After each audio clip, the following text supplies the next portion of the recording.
la blouse, le podcast qui déshabille les scientifiques. Je m'appelle Élodie Chabrol et j'ai hâte de vous faire rencontrer des scientifiques et partir avec vous à la découverte de ces humains. On va bien sûr parler un peu de science, mais on va surtout beaucoup parler d'eux.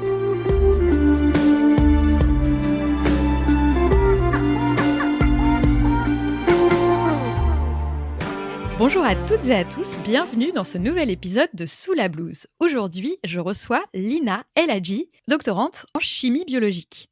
Bonjour Lina. Bonjour Élodie. Je suis vraiment très heureuse de t'avoir aujourd'hui à mon micro. J'ai hâte que tu te déshabilles. On s'est rencontrés il y a très peu de temps, notamment lors du prix dont on va parler de la Fondation L'Oréal, le prix Jeune Talent 2023. Et j'ai vraiment hâte que tu nous racontes à la fois tes recherches et puis tout le reste. Si tu veux bien, traditionnellement, on va commencer avec la blouse sur le dos pour que tu nous racontes tes recherches. Mais avant d'enfiler cette blouse virtuelle, ma question c'est est-ce que tu portes une vraie blouse au labo ? Oui, alors ça dépend des jours, mais il y a des jours où je porte une blouse, oui. Alors, est-ce qu'il y a certains invités qui nous expliquent qu'ils portent des blouses, par exemple, quand ils travaillent sur des trucs sales ou sur des trucs plutôt stériles ? C'est la même chose pour toi ? C'est tout pareil. Donc, il y a effectivement des expériences qu'on fait dans des conditions stériles. Donc, à ce moment-là, je porte une blouse, mais il y a d'autres types d'expériences. Par exemple, quand on regarde des cellules au microscope, où là, il n'y a pas forcément besoin d'être en blouse. Et à ce moment-là, je ne l'ai pas sur moi. Voilà, donc de temps en temps, tu as ta blouse. C'est ça. Je te propose de l'enfiler et puis de nous raconter tes recherches, quelques mots. Donc, moi, je travaille sur le développement de rapporteurs fluorescents pour l'imagerie biologique. Ouais. Ça, c'est la grande phrase. Ouais. Et un peu plus dans les détails, en fait, on va aller accrocher soit des molécules, soit des grosses protéines qui vont émettre de la lumière pour pouvoir observer d'autres protéines dans les cellules, voir comment elles fonctionnent, etc. J'en parle parce que moi, je travaillais là-dessus. Je suis toujours très fan. Quand j'ai vu ton projet L'Oréal, j'étais là, tiens, trop bien. Tu aurais peut-être sauvé ma thèse si jamais tu avais travaillé là-dessus. Donc, si tu avais eu des résultats avant que je fasse ma thèse, parce que moi, ça m'a pourri 6 mois de travail, cette histoire. En gros, parfois, on a envie de voir ce qui se passe. Enfin, moi, en tout cas, dans le cadre de ma thèse, je voulais voir en temps réel une protéine, donc la protéine sur laquelle je travaillais, qui était censée sortir des cellules. Et on se disait, ça se trouve, en fait, quand il y a une mutation qui cause une maladie, peut-être qu'elle reste coincée dans la cellule. Et du coup, ces rapporteurs fluo, en fait, c'est ça. C'est juste une espèce de petite lumière qui te permet de suivre des trucs, que ce soit en temps réel ou pas. C'est ça. Dans les cellules et compagnie. C'est un espèce de mouchard, en fait. On va accrocher à la protéine qui nous intéresse dans la cellule. Typiquement, toi, la protéine sur laquelle tu travaillais pendant ta thèse. Ouais. Et qui va éclairer cette protéine. Et en fait, quand on voit de la lumière, c'est une façon de détecter la protéine qui nous intéresse. Et cette lumière, on peut la quantifier, on peut regarder l'évolution de son intensité au cours du temps, on peut regarder où est-ce qu'elle se déplace dans la cellule. Donc, ça nous permet de récolter des informations sur la protéine qui nous intéresse. Et toi, tes recherches, c'est là-dessus, mais qu'est-ce que tu essayes de faire avec donc ces mouchards ? Donc, en fait, nous, on est plutôt de l'autre côté, on est plutôt dans le développement de ces mouchards-là. Ouais. Et l'idée, ça va être de développer des mouchards très, très différents, de faire une espèce de boîte à outils de mouchards à mettre à disposition des biologistes. Parce qu'en fait, il n'y a pas de rapporteur fluorescent parfait. Ouais. Donc, en fonction de ce qu'on a envie d'observer et de l'information qu'on a envie d'avoir, on ne va pas forcément utiliser les mêmes rapporteurs. Typiquement, quand on a envie de regarder des choses profondément dans les organismes vivants, on va plutôt privilégier des rapporteurs fluorescents dans l'infrarouge parce que c'est des longueurs d'onde qui sont très peu absorbées et qui traversent bien les tissus. Si on a des protéines petites, typiquement à observer, on a envie d'utiliser des rapporteurs qui sont aussi petits pour pas perturber leur fonctionnement. Des fois, on a envie de regarder plusieurs choses dans la cellule. Ouais. Et donc, pour pouvoir les différencier, il ne faut pas qu'on ait les mêmes lumières, donc les mêmes couleurs. Donc, on va utiliser des rapporteurs fluorescents de couleurs différentes. Donc, en fonction de la question qu'on se pose et de ce qu'on a envie d'observer, on va utiliser des rapporteurs fluorescents différents. Et nous, l'objectif, c'est de développer des rapporteurs fluorescents de plusieurs types afin, du coup, d'équiper les biologistes de rapporteurs fluorescents qu'ils pourraient utiliser pour répondre à toutes les questions qui se posent. Écoute, c'est super intéressant. Merci en tout cas de nous avoir parlé de ces petits mouchards. J'aime beaucoup, j'aime beaucoup cette comparaison. On va lâcher la science et la blouse. Donc, je te propose maintenant d'enlever ta blouse et de laisser la science et de nous parler un peu de toi. Donc, moi, ma grande question, c'est la recherche, comment c'est venu ? Est-ce que c'est un truc que tu voulais faire quand tu étais petite? Et pourquoi ce sujet? Tu vois, c'est un peu, les 2 grosses questions, pourquoi la recherche et pourquoi ce sujet? Raconte-nous tout ça. Alors, pourquoi la recherche? C'est pas quelque chose qui est venu, de l'enfance, on va dire. Ouais. Je me suis pas dit toute petite que j'avais envie de devenir chercheuse ou même de faire des sciences, en fait. En fait, c'est assez marrant parce que c'est venu au lycée et c'est venu d'un film.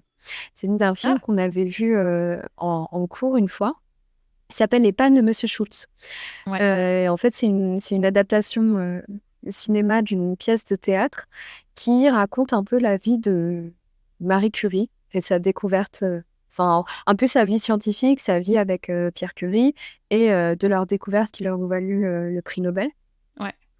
Et je sais pas, voir, comment ça se passait au laboratoire, les voir faire leurs recherches, écrire dans leur cahier de labo, faire des expériences, s'exciter aussi devant les nouveaux résultats et tout. Ouais. Je me suis dit: «Tiens, c'est ça a l'air chouette comme métier ça, quand même».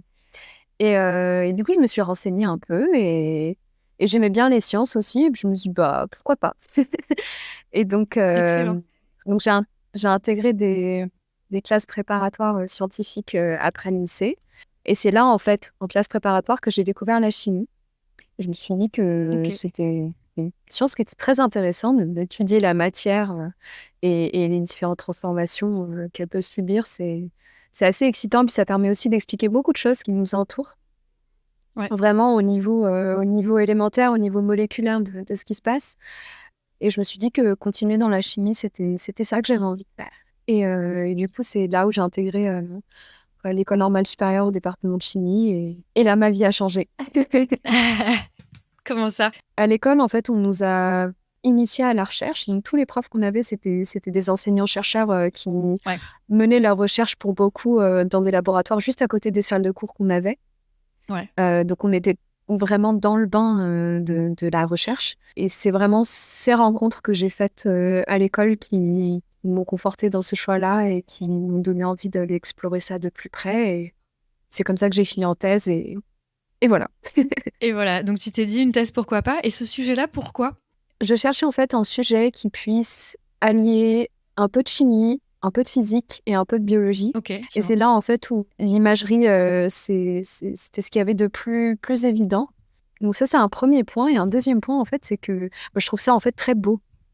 C'est bête Ouais. mais je trouve que la microscopie de fluorescence, ça donne souvent des très, très jolies images et ça nous Ouais. permet vraiment de voir des choses qu'on verrait pas à l'œil et cet aspect-là, en fait, ça me fascine et c'est un moteur aussi dans ce qui a motivé mon choix.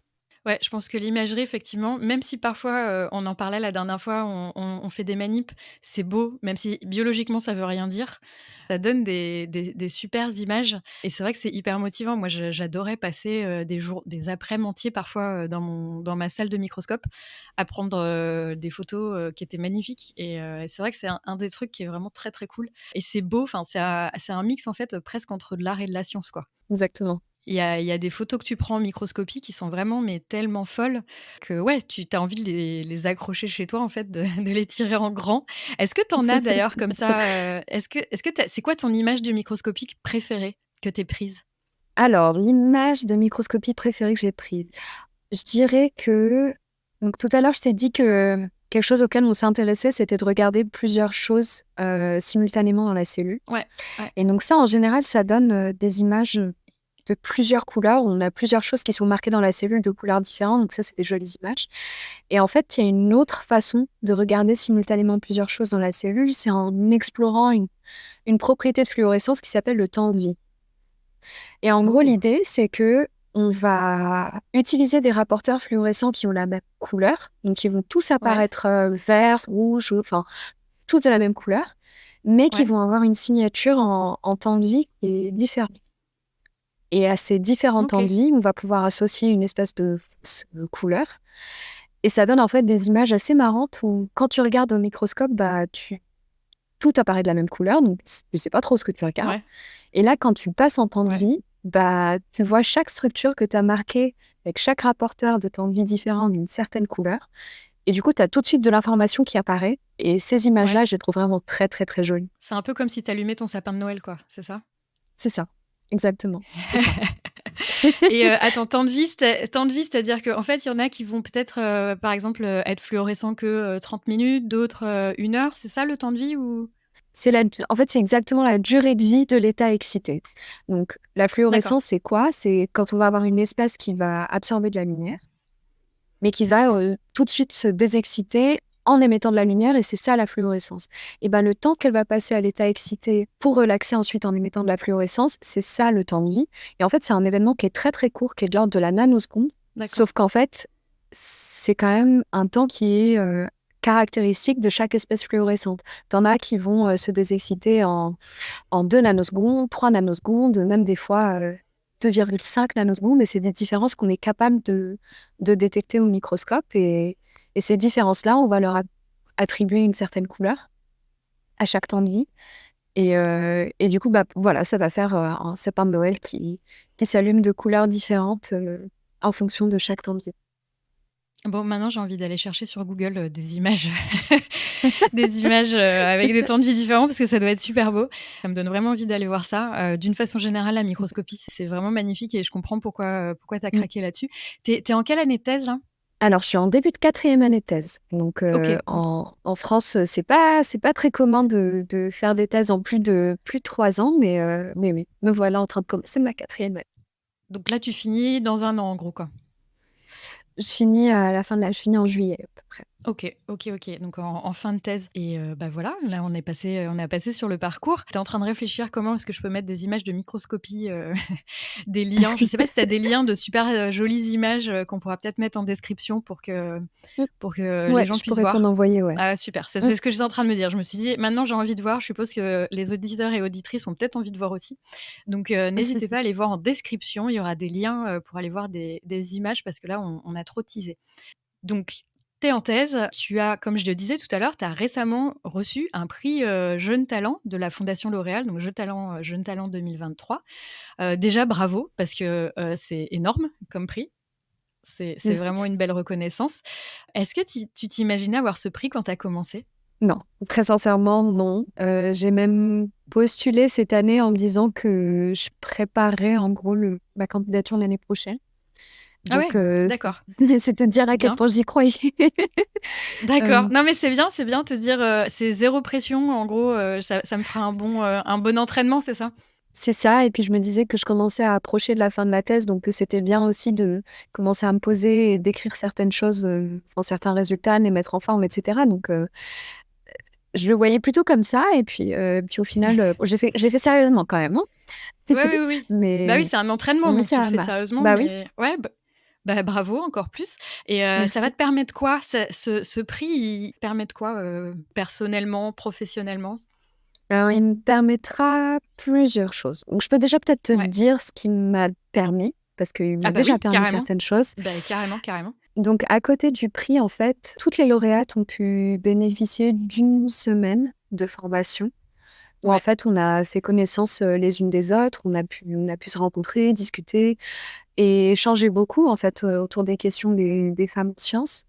ouais, C'était vraiment magique. Donc la formation était extraordinaire, à la ouais. fois de par son contenu, parce qu'on nous a vraiment donné des outils, assez concrets pour être armés, par rapport aux difficultés qu'on peut rencontrer en tant que femme en sciences. Ouais. Et aussi c'était, extrêmement enrichissant parce que, bah, j'ai pu rencontrer, 34 autres, femmes, extraordinaires avec des parcours très différents, très inspirants et beaucoup apprendre de leurs expériences aussi. Donc ça, c'est vraiment un privilège de pouvoir passer cette semaine, avec elles et pas que, parce que du coup, on continue de Bah, ouais. continue de se voir en dehors et puis le prix en soi, donc vient avec une, dotation et la Ouais. dotation, elle me permettra de partir en conférence pour présenter mes travaux. Mais Super. aussi, et c'est ce qui pour moi, c'est ce qui était le plus important et ce qui me tenait le plus à cœur, ça va me permettre de mener des actions de vulgarisation scientifique Ouais. et ça, c'est trop cool. parce que moi, c'est ce qui me motive aussi. Beh, oui, carrément, carrément. Je vais pas dire, hein, que c'est pas bien, vu que clairement je trouve ça fantastique. Quel type d'action de vulgarisation tu as envie de faire? Alors avec, des images de microscopie, je suppose un truc super beau? Oui, alors, une idée en fait que j'avais, avec cette dotation, ce serait de monter une exposition Ouais, autour justement de la thématique de la microscopie de fluorescence parce qu'effectivement, comme on l'a dit tout à l'heure, ça fait des très jolies images et en allant plus loin aussi, ça utilise des beaux équipements aussi. ouais, Donc un peu, monter une expo autour de l'image en elle-même, mais aussi de la prise d'image, donc montrer un peu les équipements aussi mmh, qu'on utilise et puis de montrer aussi des chercheurs et des chercheuses en action, ouais, en train d'acquérir ces fameuses photos. Donc ça, j'adore. c'est une idée. D'ailleurs, voilà, si quelqu'un a des idées d'endroits qui seraient intéressés par héberger l'exposition, n'hésitez pas. On te contacte, je mettrai ton lien, les liens pour te contacter en description, donc si vous avez des endroits, si vous avez envie d'exposer des photos, magnifiques de fluorescence, bah, n'hésitez pas à contacter Lina. Voilà et puis un autre truc aussi qui me tient à cœur, c'est, de le faire un peu à échelle, «portative» entre guillemets, Ouais, parce que je travaille avec, une association qui est l'école à l'hôpital, auprès de laquelle, j'anime des ateliers, scientifiques et donc l'idée excellent. aussi, ce serait d'avoir une exposition sous un format qui permet du coup de se déplacer dans les hôpitaux, facilement, Ouais, ouais, parce qu'il y a beaucoup d'enfants qui pourront pas, pour des raisons de santé, se déplacer, dans le lieu de l'exposition même. Mais voilà, bah, ce ouais, serait de c'est ramener l'exposition, à eux et de faire un travail justement autour de la recherche parce qu'au fil de l'atelier, en fait, j'ai remarqué que c'était aussi quelque chose qui intéressait, les enfants avec qui j'avais interagi, de savoir ce ouais, que c'était qu'un chercheur, à quoi ça ressemblait une journée typique, qu'est-ce qu'on faisait et ouais. cetera et puis à chaque fois que je montrais des images aussi, c'était: «Waouh, c'est trop beau!» tout. Donc voilà, ce serait aussi de faire quelque chose comme ça et puis, un troisième volet aussi, ce serait de pouvoir intervenir dans des collèges et des lycées pour parler de sciences, parler d'orientation et cetera et en particulier au Maroc. Moi, je D'accord. viens du Maroc, Ouais, aussi sensibiliser, à la science, chez moi aussi. ouais, super. Mais, c'est vraiment génial, il y a une asso qui s'appelle, les Petits Cœurs d'Étoiles. Je sais pas si tu en as entendu Mmh. parler? Non. Qui va dans les hôpitaux aussi. Par contre, c'est un peu plus axé astro, mais il y a aussi de la bio, OK. donc voilà. Mais c'est vrai que tout ça, aller chercher des publics qui sont un peu différents, penser des formats où, voilà, on peut trimballer ça d'un endroit à un autre. Les hôpitaux, c'est vraiment hyper cool parce qu'il y a plein d'enfants qui sont coincés là-dedans. Et puis, leur montrer, déjà les faire un peu s'évader de leur quotidien et puis leur montrer plein de choses, passionnantes et pour moi, je trouve que la microscopie, c'est un peu l'astro du corps, quoi, tu vois? Mmh. C'est Exactement. super beau, tu as des belles images, c'est le tout petit, tu as le très, très grand et tu as le vraiment tout petit et c'est vraiment une super idée et écoute, j'espère que ça va bien avancer. On suivra ton projet, J'espère aussi. si jamais ça intéresse des gens, voilà, ils peuvent toujours te contacter. Absolument. Et ouais, non, donc c'est génial ce prix et c'est vrai que, bah, il y a Célia Pelluet, qui est, l'épisode de il y a 2 épisodes, donc l'épisode de Mmh. 5, je crois, de Sous la blouse et c'est vrai que vous voir tout ensemble, c'était hyper chouette.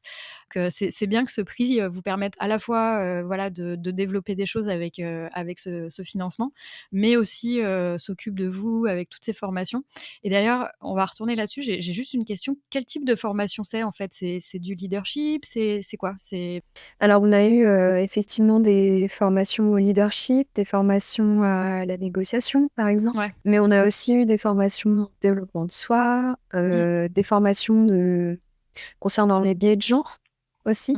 Mmh mh. Donc ça, c'était extrêmement intéressant aussi.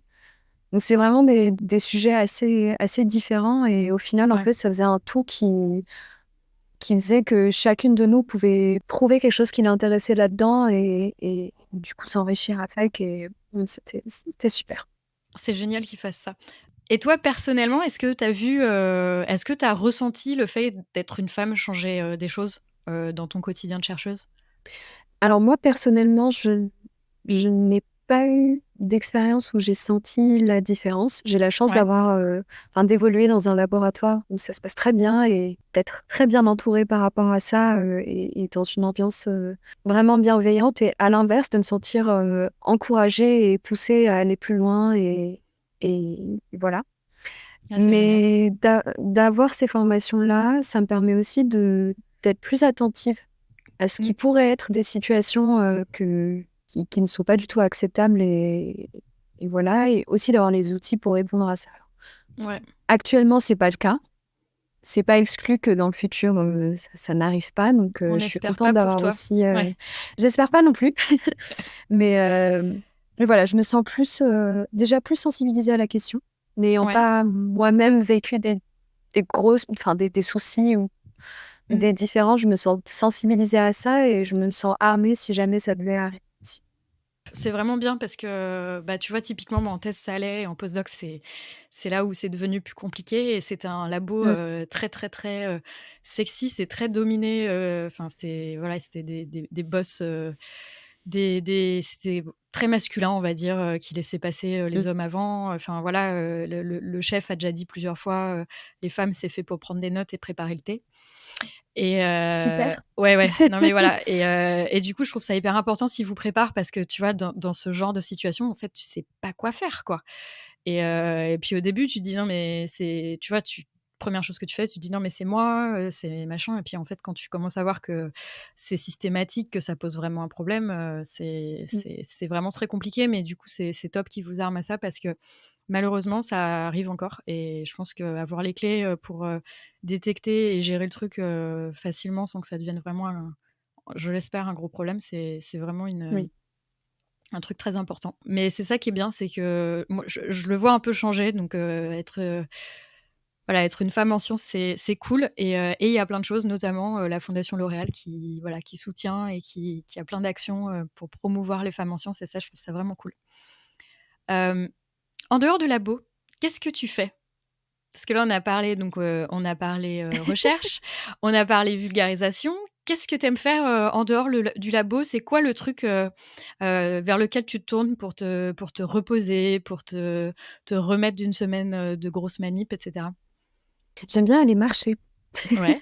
Ça fait vraiment hobby de de mamie, mais j'aime bien aller me balader. Non, mais je suis pareil, hein. J'aime bien, ouais, partir, dans la forêt ou en tout cas loin un peu loin de la ville, pour me balader et marcher et laisser aller aussi, mes pensées, tranquillement, en Ouais, dehors de la recherche aussi. ouais. J'aime bien passer du temps avec, mes amis et mes proches, donc ça c'est quelque chose auquel, je tiens beaucoup et je fais au mieux pour qu'on puisse passer du temps ensemble et je me suis récemment mise à la course à pied et ça, Oh! c'est trop cool Ouais. parce que du coup, ça me permet de maintenir une activité physique, régulière et aussi, bah, je trouve que ça me détend beaucoup et ça me permet d'évacuer certaines choses et de revenir à l'esprit plus clair et plus apaisé.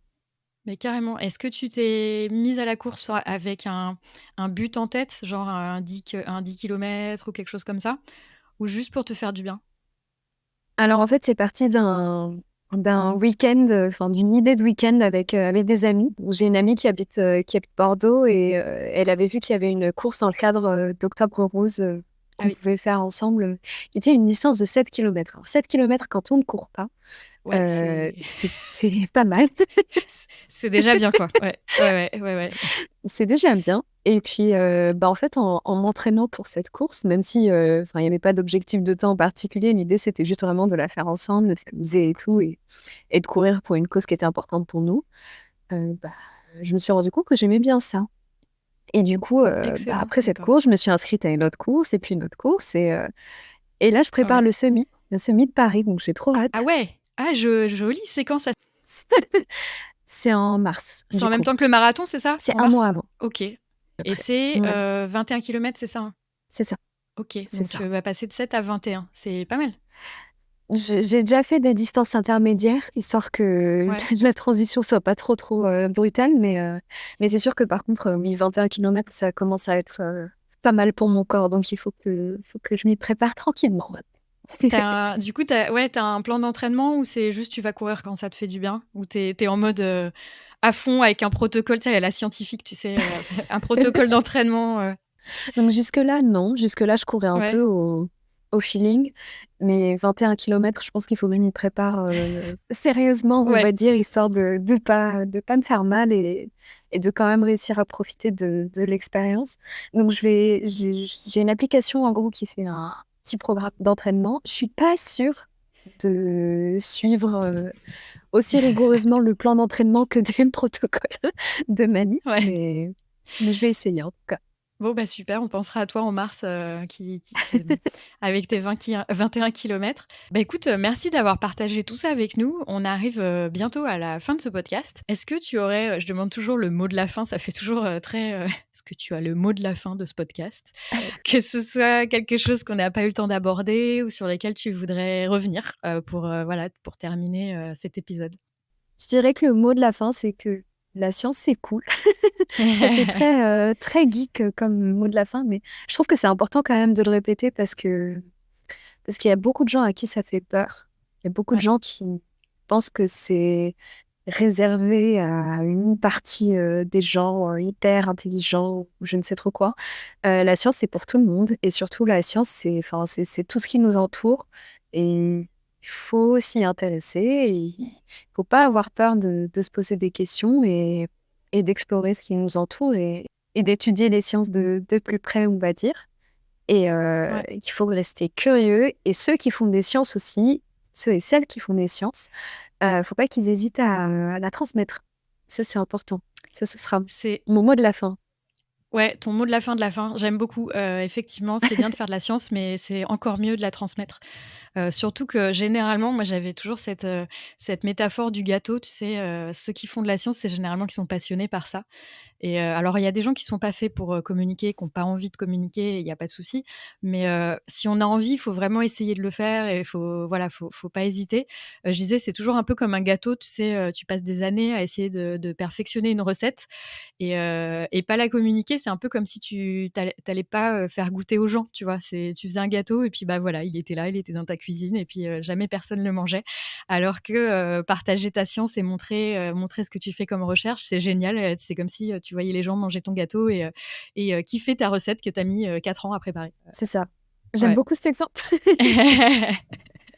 Bah oui, non, mais tu vois, c'était ça, je me disais, c'est un peu ça, c'est tu cuisines, tu passes du temps à essayer de perfectionner un truc et puis en fait, il reste dans ta cuisine et jamais personne n'en profite et je Mmh, suis d'accord avec toi et faut pas hésiter aussi, si vous avez, si vous êtes intéressé par la science, quel que soit de votre âge et que, vous avez envie d'aller voir des choses, bah, hésitez pas, il y a plein d'initiatives, allez discuter, avec des scientifiques, généralement, on dans la pop culture, on est très, très mal représenté, mais dans la vraie vie, on est quand même, vachement cool, je trouve, mmh et donc vachement ouvert à en parler aussi. Donc mais grave, faut pas hésiter.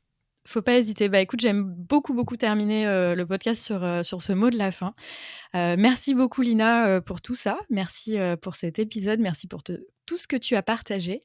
Je vais mettre, tous les liens pour, à la fois, peut-être essayer de voir ces images, dont tu nous as parlé et puis surtout pour te contacter, pour, plein de raisons, voilà, si les gens ont envie de discuter avec toi et bah, un grand merci. Merci à toi, Elodie. À bientôt. À bientôt. Voilà, ça y est, c'est tout pour cet épisode de Sous la blouse. J'espère que vous l'avez apprécié. N'hésitez pas à le noter sur votre plateforme de podcast préférée et à le partager. En attendant, vous pouvez me retrouver sur Twitter @soulablouse et sinon, à très bientôt pour un prochain épisode.